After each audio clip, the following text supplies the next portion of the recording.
Selamat datang di website bonoedumedia.com, website yang menyebarluaskan pengetahuan.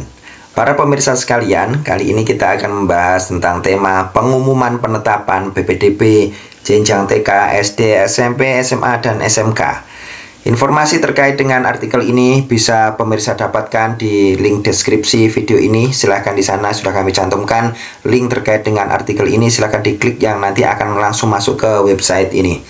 Para pemirsa sekalian, Assalamualaikum warahmatullahi wabarakatuh. Semangat pagi kawan. Berikut ini ulasan tentang pengumuman penetapan penerimaan peserta didik baru PPDB jenjang TK, SD, SMP, SMA, dan SMK. Semoga bermanfaat. Selamat menyimak.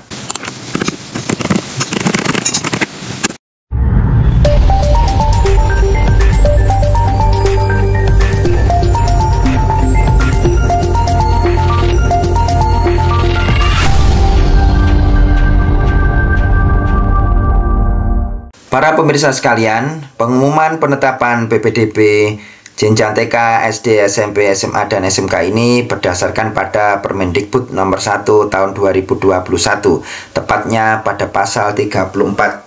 Dijelaskan bahwa sebagai berikut. Pada paragraf 5 tentang pengumuman penetapan peserta didik baru. Bagaimana ketentuannya? Ini ada pada pasal 34. Ayat 1.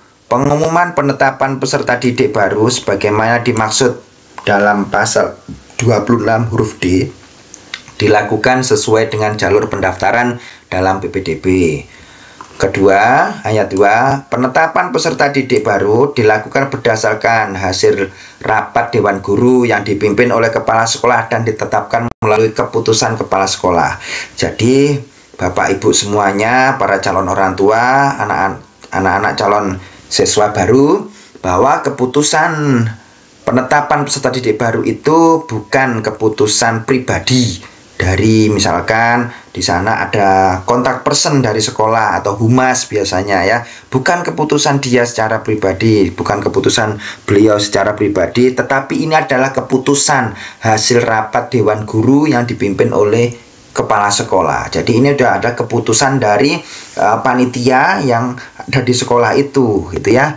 Dan sudah menjadi keputusan bersama dan ada SK-nya, surat keputusan dari Kepala Sekolah yang menetapkan siapa saja peserta didik baru yang diterima di sekolah tersebut. Dan ini harus kemudian menjadi informasi yang membawa kedewasaan yang melegakan bagi semuanya ya. Jangan kemudian disalahartikan sehingga menimbulkan konflik terhadap informasi setelah informasi penetapan pengumuman itu diluncurkan oleh satuan pendidikan ya. Berikutnya yang ketiga, dalam hal kepala sekolah sebagaimana dimaksud pada ayat 2 belum definitif, maka penetapan peserta didik baru dilakukan oleh pejabat yang berwenang. Barangkali ada beberapa satuan pendidikan yang kepala sekolahnya misalkan habis masa tugas misalkan ya, diganti dengan yang lain tetapi belum definitif, misalkan masih PLT misalkan gitu ya. Maka penetapan peserta didik baru dilakukan oleh pejabat yang berwenang ya. Siapa pejabat yang berwenang itu?